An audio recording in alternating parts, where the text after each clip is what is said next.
குழந்தைகள் வளர்வதற்கு 2 விதமான காரணங்கள் இருக்கிறது. ஒன்று அவருடைய பெற்றோர்கள், இன்னொன்று அவரை சுற்றியுள்ள பொதுமக்கள். எல்லோருக்கும் வணக்கம். நான் உங்கள் நிமாஸ் வேர்ல்ட். இன்னைக்கு இந்த தகவலை விரிவாக பார்க்கலாம். குழந்தைகள் வளர்வதற்கு முக்கியமான காரணங்கள்ல ஒன்று சுற்றுப்புறத்தில் உள்ளவங்க.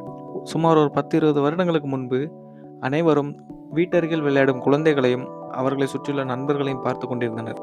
ஏதாவது ஒரு குழந்தை தவறு செய்தால் கண்டித்து விடுவார்கள். காரணம், குழந்தை ஒழுக்கக்கேடு ஆகிவிடக்கூடாது என்பதற்காக. ஆனால் இப்போது அப்படி இல்லை. எந்த குழந்தை எங்கு விளையாண்டாலும் எங்கு சென்றாலும் யாரும் கண்டுக்கவில்லை. காரணம், அனைவர் கையிலும் ஒவ்வொரு மொபைல் இருக்கிறது. இத்தவறை நீங்களும் செய்து விடாதீர்கள். உங்கள் கண்முன்னே ஏதாவது ஒரு குழந்தை தவறு செய்தாலோ அல்லது நண்பர்களை கெட்ட வார்த்தையில் திட்டினாலோ நீங்கள் அதை அவர்களின் பெற்றோர்களிடத்தில் கூறுங்கள். ஒரு திருப்பம் உண்டாகட்டும்.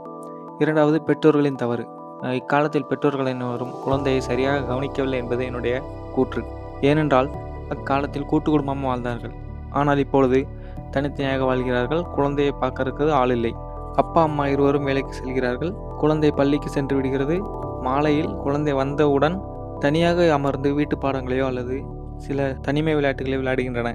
பெற்றோர்கள் வருவதற்கு 8 மணி 7 மணி ஆகும் பட்சத்தில் வந்தவுடன் குழந்தையிடம் என்ன இருக்கிறார்கள், என்ன படிச்சிங்க ஸ்கூலில், என்ன சாப்பிட்டீங்க, இன்னைக்கு என்ன பண்ணுறீங்கன்னு தான் கேட்குறாங்களோ தவிர அந்த குழந்தையோட பர்சனல் விஷயத்தை யாரும் பேச மாட்டாங்க. இது ஒரு பெரிய தவறாக இருக்குது.